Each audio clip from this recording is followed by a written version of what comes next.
ka na ikay mawiwili. So mga par, sa naging bakbakan nga po sa pagitan ng ating pambato na si Jerwin Angkahas kalaban si Ruben Casero, kung saan kagaya sa inaasahan natin mga idol. Unang round pa lang ng laban, binasa kaagad ni Angkahas itong si Ruben. Ginamitan niya ng haba at jab para puntusan ng klaro ang kalaban. Ngayon lang natin nakita mga idol ang galawan na to ni Jerwin. Parang Mayweather Jr. ang datingan, gusto magpatama at ayaw magpatama sa kalaban. At pinagpatuloy nga ni Jerwin Angkahas mga idol ang smooth na galawan nito hanggang matapos ang laban, kaya panalo ito via majority decision. Marami ang magsasabi mga idol na mahina ang galawan na to ni Angkahas. Pero para sa atin mga boss, ito talagang pinakamagandang estilo na nakita natin kay Angkahas. Maganda gumamit ng distansya sa bakbakan. Ito ang definasyon ng easy win para kay Angkahas.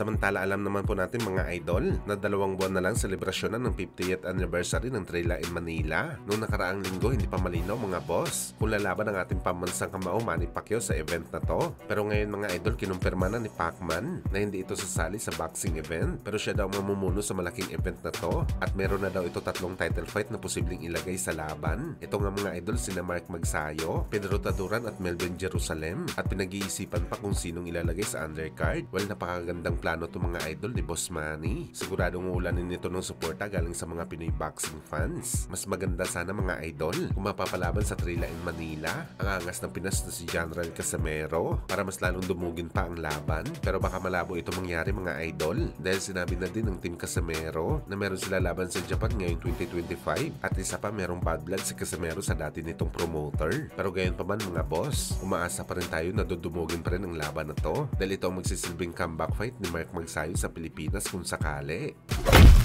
Sa kabilang banda naman mga idol, Timothy Bradley, nilabas ulit ang mala-armas na bunganga nito at binanatan nito si Devin Haney. Aniya mga idol, baka napilitan lang daw si Devin Haney na lumaban kay Brian Norman Jr. Baka akala nito, lightweight boxer pa rin daw ang kanyang makakalaban. Gumising na daw si Haney mga idol. Isang welterweight fight daw ang kanyang laban. Kung dati daw tinatalo ni Devin Haney ang kanyang mga kalaban dahil maiksi at maliit ang kamay. Pero ngayon iba na mga idol. Mas mahaba at malaki na daw ang kalaban nito na si Norman. Kaya ngayon pa lang daw mga idol, knockout na talaga ang prediction ni Bradley Boy. Kailangan daw talaga ni Boy Ilong ng maraming suplemento ng snack, isang buong pinggan para manalo ito kay Norman Jr.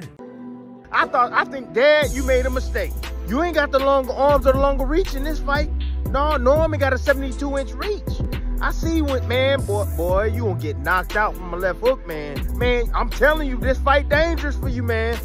It ain't gonna go as well. You gonna need more than snack. You gonna need a whole meal and some.